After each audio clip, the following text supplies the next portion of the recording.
Hey guys, it's Looks and Wisdom Sundays with Oluchi. How you doing? Hi guys, and welcome to another exciting episode of Looks and Wisdom Sundays with me, Oluchi. I am the author of this self-help healing guide called I Before We, available on Takealot and on Amazon, and from me via DM. And I do the Looks and Wisdom Sundays as a way of helping people to heal and to self-master their lives by finding wisdom literally from everywhere. And because September is Heritage Month in South Africa, I decided to focus on history and heritage, not only from South Africa but from the Africa diaspora. So without further ado, who we're focusing on is one of the most famous figures in the entire world, and he's still dubbed the richest person to ever live, and that is King Mansa Musa. And pretty much we don't know about King Mansa Musa's life until he goes on a pilgrimage to Mecca. What we do know is the fact that he was a king of Mali, which consisted of a lot of the countries in West Africa, and his main commodities that he was trading in was gold and salt, and the fact that he used to at the time actually be in charge of half of the gold and salt exports in the entire world. So he was filthy rich, and that was evidence when he actually took the pilgrimage to Mecca, where we are first introduced to him in the world. And the reason why he got famous going to the pilgrimage in Mecca from Mali, where he was based in West Africa, is because he actually took a big entourage and had gold everywhere. Literally, he had people that were walking around carrying gold. He had servants, he had slaves, he had everybody. So his entourage was literally what caused the sin.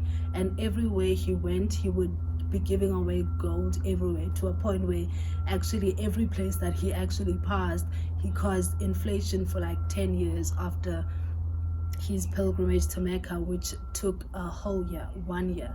And he actually went to he actually also went to Egypt, where he met the king there and also gave them gold. So he actually fluctuated the market by giving away too much gold, that it actually devalued the price of gold. And allegedly on his way back, because he saw that, he actually borrowed back some of the gold to actually try to increase the rate of the gold again when he was making his way back to Mali. And I couldn't find any quotes about his life, so we are not going to find a quote from his life. We're just going to find wisdom in the way that he lived.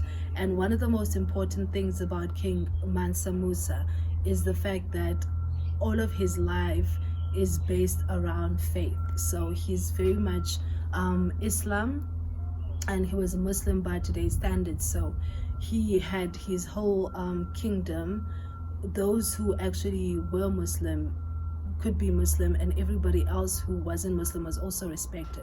So he respected religion, he respected spirituality, he respected the connection with the divine more than the wealth that he actually amassed.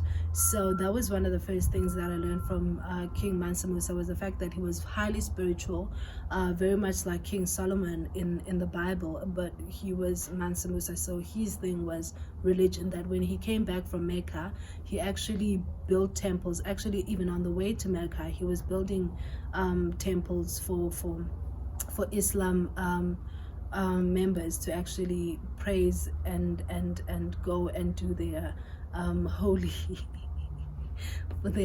activities in. So he was actually very spiritual, which is very important to understand how he was able to maintain the wealth that he actually amassed in his lifetime as the king.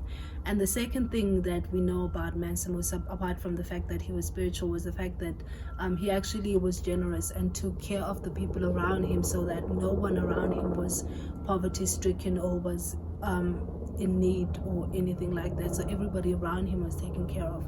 And the third point that I wanted to bring with Mansa Musa was the fact that he was a family man. That apparently there's a story when they were in a desert and the wife was like, you know what, I'm tired of being in the desert, that they actually helped build a dome for her to be around, to not be affected by the desert wind and the desert sand. So he was very much a family man.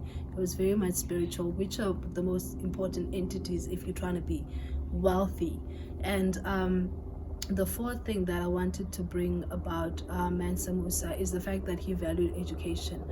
He actually had one of the biggest universities after he came back from Mecca, and it actually rivaled the first university ever in Africa, which was the Alexander University.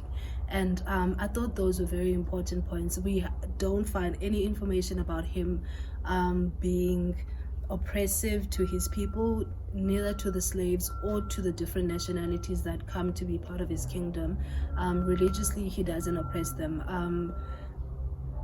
He doesn't even oppress them financially or in any ways or shape or form. So I thought it was a great story for us to look at Mansa Musa as not just the rich person or the richest black man in the world, but look at him as an individual who valued religion, who valued spirituality, that he actually went to Mecca.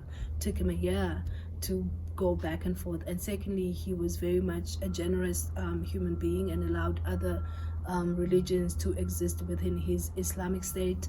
And he was very much a family man.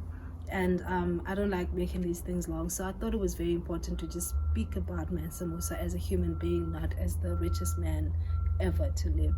I hope you guys enjoyed this episode. I will see you again next week. Thank you for joining. See you next week with another episode of Looks and Wisdom with Oluchi.